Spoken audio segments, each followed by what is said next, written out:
This Lallan top video is brought to you by Livogen tonic. थकान और कमजोरी से दे आजादी।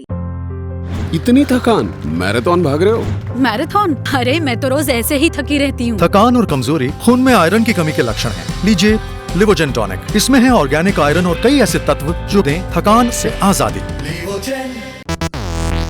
कोरोना के बढ़ते मामलों को रोकने के लिए पूरी दुनिया में वैक्सीन ही एकमात्र उपाय नजर आ रहा है। भारत में 1 मई से 18 साल से ज्यादा उम्र के लोगों के लिए वैक्सीनेशन शुरू हो चुका है, लेकिन वैक्सीन की कमी के कारण लोगों को स्लॉट नहीं मिल पा रहा है। स्वास्थ्य मंत्रालय की डेटा के मुताबिक अब तक करीब 13 करोड़ 31 लाख लोगों को वैक्सीन की पहली डोज लगाई जा चुकी है। इसके अलावा करीब 3 करोड़ 42 लाख लोगों को दोनों डोज लग चुकी है। पूरी दुनिया में इस समय 2 तरह की वैक्सीन उपलब्ध है, पहली डबल डोज वाली और दूसरी सिंगल डोज वाली। हालांकि ज्यादातर डबल डोज वाली वैक्सीन ही चल रही है। इस वीडियो के थ्रू हम ये जानने की कोशिश करेंगे कि कोरोना वैक्सीन की सिंगल डोज और डबल डोज वाली वैक्सीन में क्या फर्क है, दोनों वैक्सीन में से कौन कितनी इफेक्टिव है। पहले बात डबल डोज वाली वैक्सीन की। भारत में 3 वैक्सीन है, कोविशील्ड, कोवैक्सीन और रूस की स्पुतनिक वी। इसके अलावा पूरी दुनिया में फाइजर, मॉडर्ना, चीन की सिनोफार्म जैसी डबल डोज वैक्सीन का इस्तेमाल हो रहा है।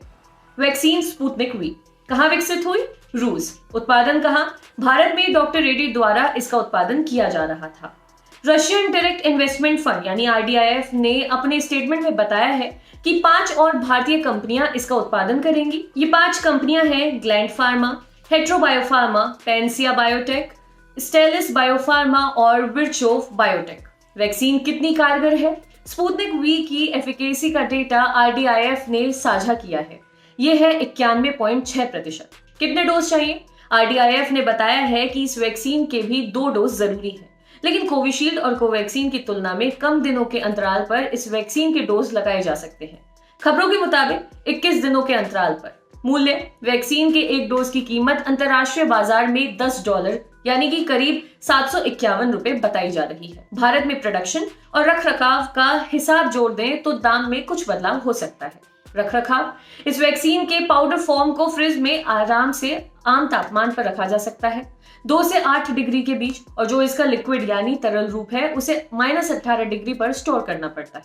वैक्सीन कोविशील्ड कहाँ विकसित हुई? इंग्लैंड। उत्पादन कहाँ? भारत में पुणे में मौजूद सीरम इंस्टीट्यूट ऑफ इंडिया में। वैक्सीन कितनी कारगर है? इसे बनाने वाली ऑक्सफोर्ड यूनिवर्सिटी ने बताया है कि यह वैक्सीन 70.4% कारगर है। बाद में ये बात भी सामने आई कि अगर इस वैक्सीन के पहले डोज में आधी मात्रा और दूसरे डोज में पूरी मात्रा दी जाती है तो 90% से ऊपर कारगर हो सकती है। कितने डोज चाहिए? 2, 4 से 12 हफ्तों के अंतराल पर। मूल्य: प्राइवेट अस्पताल में 300 रुपए प्रति डोज, सरकारी अस्पताल में मुफ्त। रखरखाव: 2 से 8 डिग्री के बीच। वैक्सीन कोवैक्सीन कहाँ विकसित हुई? भारत। उत्पादन कहाँ? भारत में, हैदराबाद के भारत बायोटेक में। वैक्सीन कितनी कारगर है? वैक्सीन को तीसरे फेज के ट्रायल के बगैर ही मंजूरी दे दी गई थी। बाद में तीसरे फेज के ट्रायल का प्राथमिक डेटा आया था। वैक्सीन के 81% कारगर होने की बात पता चली। कितने डोज चाहिए? 2, 28 दिनों के अंतर पर। मूल्य: प्राइवेट अस्पताल में 250 रुपए प्रति डोज और सरकारी अस्पताल में मुफ्त। रखरखाव: 2 से 8 डिग्री के बीच। वैक्सीन का नाम BNT162b2 कहाँ विकसित हुई? अमेरिका। उत्पादन किसने किया है? फाइजर।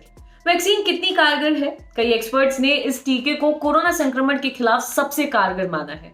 इस टीके ने अपने सभी ट्रायल्स में कोरोना संक्रमण के खिलाफ 92% से 95% तक की क्षमता दिखाई थी। विश्व स्वास्थ्य संगठन यानी WHO ने भी असरदार और सुरक्षित कोरोना वैक्सीन की सूची में इसे शामिल किया है।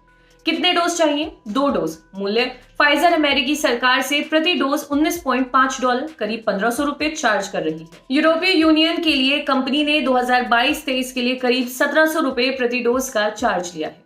रखरखाव: वैक्सीन का स्टोरेज टेम्परेचर -70 डिग्री सेल्सियस है, यानी भारत जैसे देशों में इस वैक्सीन का रखरखाव बड़ी चुनौती है। वैक्सीन का नाम mRNA-1273 कहाँ विकसित हुई? अमेरिका। उत्पादन किसने किया है? मॉडर्ना। वैक्सीन कितनी कारगर है? इसे 94% तक कारगर माना गया है। इसकी दूसरी डोज 28 दिन के अंतराल पर लगती है। इसके साइड इफेक्ट बहुत कम देखने को मिले हैं। कितने डोज चाहिए? 2 डोज। मूल्य: अंतर्राष्ट्रीय बाजार में इसकी कीमत $15 यानी 1100 रुपए के करीब है। रखरखाव: वैक्सीन का स्टोरेज टेम्परेचर -20 डिग्री सेल्सियस है, यानी भारत जैसे देशों में इस वैक्सीन का रखरखाव थोड़ी चुनौती होगा। वैक्सीन का नाम सिनोफार्म, कहां विकसित हुई? चीन।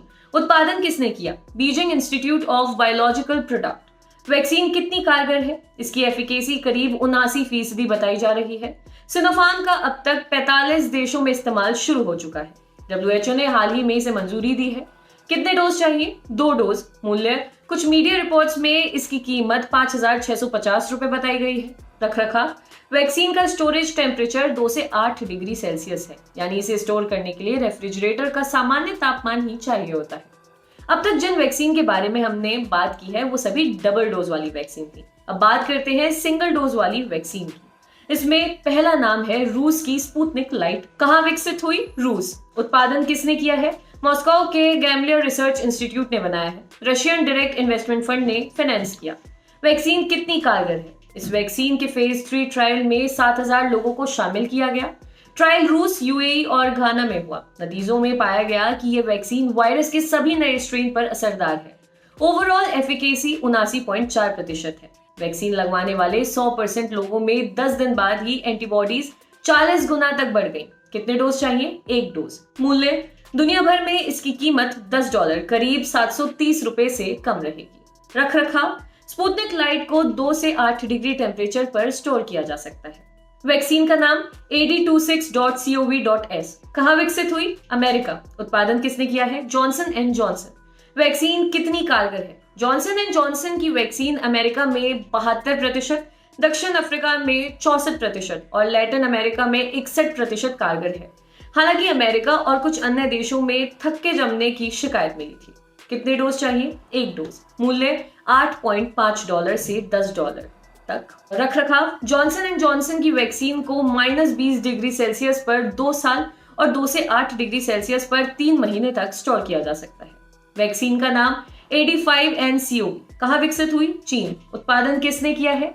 CanSino biological ink. वैक्सीन कितनी कारगर है? इसे बनाने वालों का दावा है कि ये 65% तक कारगर है। ये पाकिस्तान, मैक्सिको, हंगरी, चीन समेत कई मुल्कों में इस्तेमाल हो रही है। कितने डोज चाहिए? Single dose. हालांकि 6 महीने बाद बूस्टर डोज लगाने की खबरें आई थी। मूल्य, इसकी कीमत के बारे में कोई स्पष्ट जानकारी अभी सामने नहीं आई है। रखरखाव, वैक्सीन का स्टोरेज टेम्परेचर 2 से 8 डिग्री सेल्सियस है, यानी इसे स्टोर करने के लिए रेफ्रिजरेटर का सामान्य तापमान ही चाहिए होता है। सिंगल डोज और डबल डोज वाली वैक्सीन में क्या अंतर है, ये जानने के लिए हमने बात की vaccine expert doctor Vipin Vashishtha से। उन्होंने बताया कि इसे हम स्पुतनिक V और स्पुतनिक लाइट के उदाहरण से समझते हैं। कोरोना वायरस की तरह ही वायरस का एक और परिवार होता है, एडेनो वायरस। इस वायरस के अंतर्गत वो तमाम वायरस आते हैं जो सर्दी, खांसी और सांस संबंधी बीमारियां पैदा करते हैं।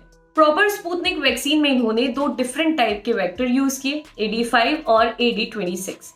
दोनों को लैब में निष्क्रिय किया गया। अब जब एक व्यक्ति को वैक्सीन की पहली डोज के रूप में निष्क्रिय AD26 और दूसरी डोज के रूप में निष्क्रिय AD5 दिया गया तो देखा गया कि ये दोनों निष्क्रिय वायरस मिलकर शरीर में वो स्पाइक प्रोटीन बनाने में कामयाब हुए जो कोरोना वायरस के संक्रमण से लड़ सके या संक्रमण के खिलाफ एंटीबॉडी तैयार कर सके।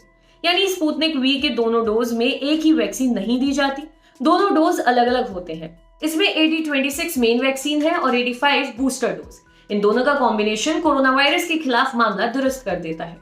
स्पुतनिक V के पहले कंपोनेंट यानी निष्क्रिय AD26 को ही स्पुतनिक लाइट के तौर पर उतारा गया है। डॉक्टर विपिन वशिष्ठ का कहना है कि जॉनसन एंड जॉनसन के साथ भी यही है।